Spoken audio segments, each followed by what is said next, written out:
What if the history we've been told is only part of the story? We often hear about humanity's past through the accounts of conquerors, the evolution of civilizations, and key milestones like the agricultural revolution. But what if there's another history?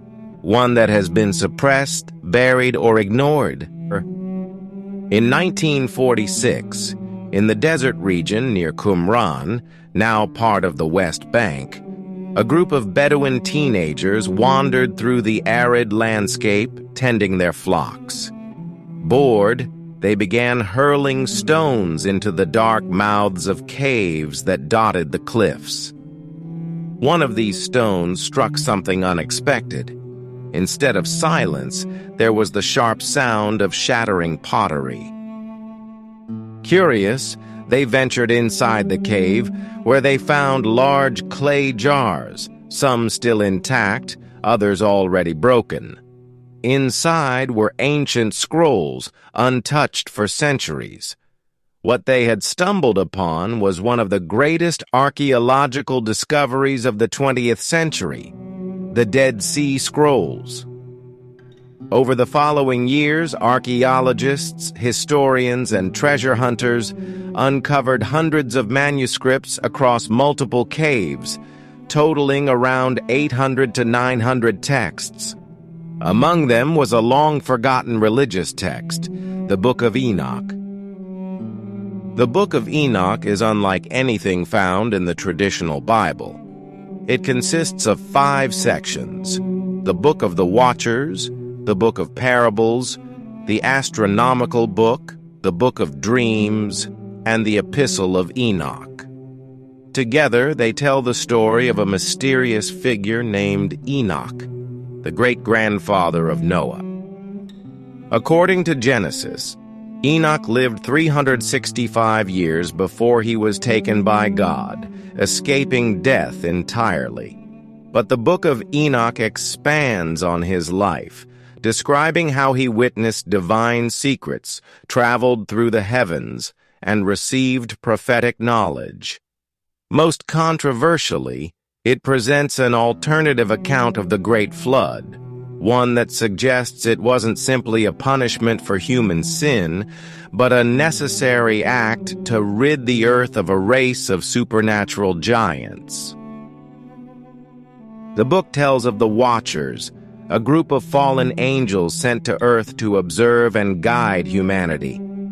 But instead of remaining distant overseers, they became enamored with human women and took them as wives.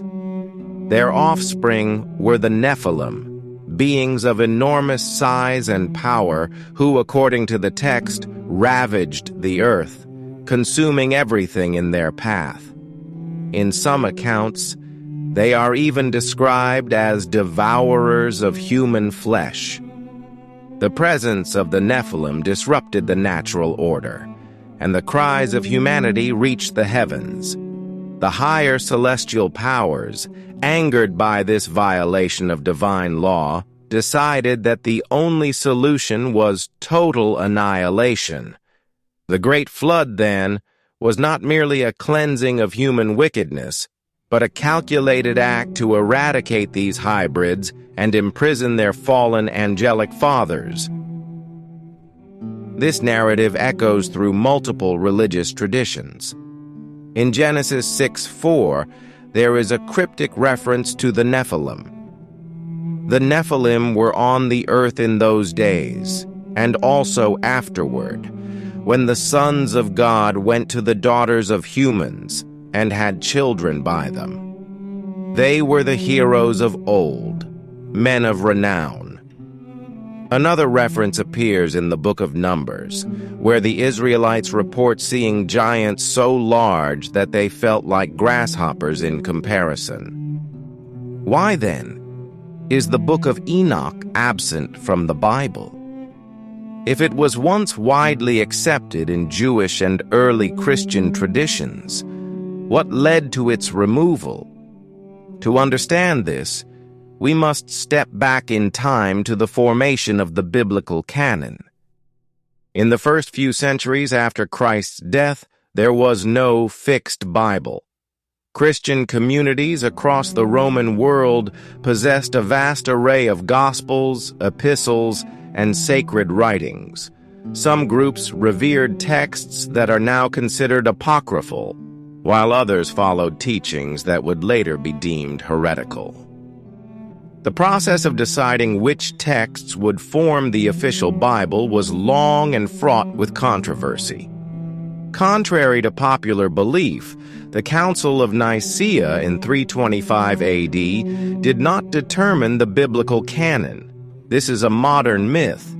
Instead, the selection process occurred over centuries, with church leaders debating which writings were truly inspired and which should be cast aside. The Book of Enoch, despite its influence, was ultimately excluded. One reason may have been its radical theology.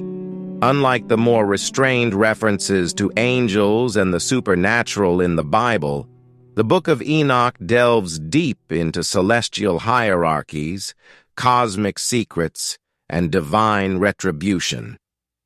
It paints a universe teeming with otherworldly beings who influence human affairs, a perspective that may have been too unsettling for early church leaders seeking to establish a more controlled and orthodox doctrine. Enoch was not alone in being erased. Several other texts met a similar fate. The Gospel of Peter, discovered in 1886, contains a vivid and fantastical resurrection scene featuring two towering angels and a speaking cross. The Gospel of Mary presents Mary Magdalene as Jesus' closest disciple, a notion that challenged male-dominated religious authority. The Gospel of Thomas, a collection of Jesus' sayings, suggests a path to enlightenment through self-discovery rather than rigid adherence to church doctrine. But while these books were forgotten, the Book of Enoch found refuge in an unlikely place, Ethiopia. The Ethiopian Orthodox Church preserved the text as part of its canon, where it remained hidden from the Western world for centuries. When European scholars rediscovered it in the 18th and 19th centuries, it was met with both fascination and suspicion. What makes the Book of Enoch even more intriguing is how its themes resonate with ancient myths beyond the Judeo-Christian tradition. The Sumerians, one of the earliest civilizations, wrote of a group of divine beings called the Anunnaki, who descended from the heavens to interact with humanity. Some scholars have drawn parallels between the Anunnaki and the Watchers of Enoch, suggesting that both myths may stem from a common ancestral story. According to Sumerian texts, the Anunnaki imparted advanced knowledge to early humans, teaching them agriculture, metallurgy, and architecture. This mirrors the role of the Watchers, who, according to Enoch, revealed forbidden knowledge to mankind, knowledge of war, magic, and celestial secrets. Could it be that these stories, passed down through generations, reflect real events? Were there once beings who walked among humans, sharing knowledge and shaping civilization? Some theorists argue that the rapid advancement of early human societies, from primitive hunter-gatherers to builders of monumental structures, suggests outside influence. The Great Pyramids of Giza, the ziggurats of Mesopotamia, and the enigmatic ruins of Tiwanaku in South America all hint at knowledge beyond what is expected of ancient civilizations. But if the Book of Enoch contains echoes of a deeper, forgotten past, why was it erased from mainstream religious teachings? Perhaps the answer lies in the implications of its story. If the Watchers and Nephilim were real, it would suggest that humanity's past was shaped by forces far greater than we are told. It would challenge the idea of divine order and raise questions about the origins of civilization itself. Yet, despite its exclusion, the Book of Enoch continues to captivate scholars, theologians, and seekers of hidden truths. Its influence can still be felt in biblical references, ancient traditions, and even in modern conspiracy theories about lost knowledge and celestial beings. So, what is history? Is it merely what is written in textbooks, decided by councils and institutions? Or is it something deeper, something hidden in plain sight, waiting for those willing to look beyond the surface?